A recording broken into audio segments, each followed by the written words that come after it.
Okay, well, welcome to the Pankhurst Parlour. I'm here today to talk to Carolyn Blakemore about one of her relatives and her links to the Pankhurst family, and we're going to find out all about them. So, Carolyn, welcome. Thank you. And thank you for coming in. Thank you for coming in to share your story.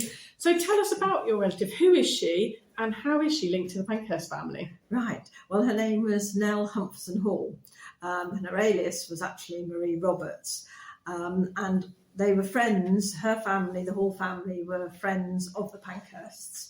And obviously all the sisters were similar age to my aunt, so they knew each other.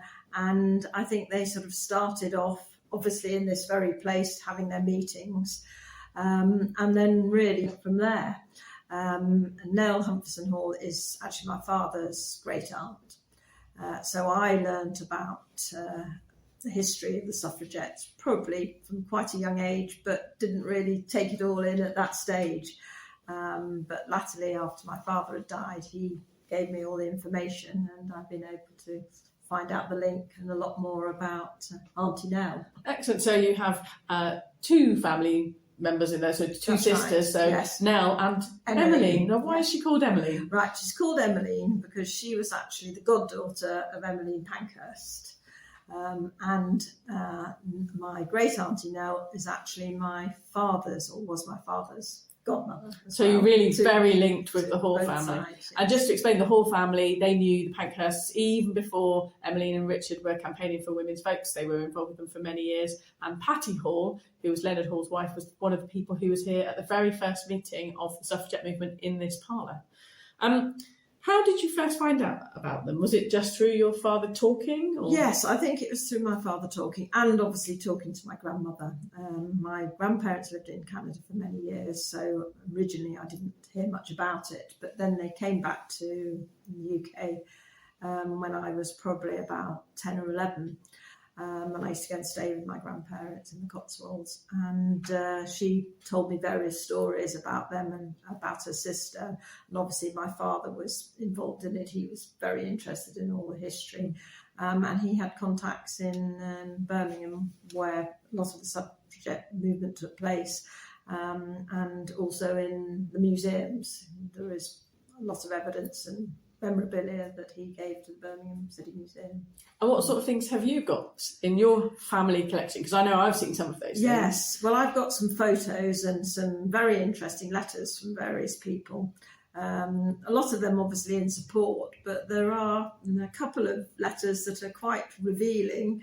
One from a woman, I think in Canada, who obviously saw an interview with Nell and sent her quite a destructive letter, really, saying, you know, you shouldn't be doing this sort of thing, and I don't support you, and I hope you die.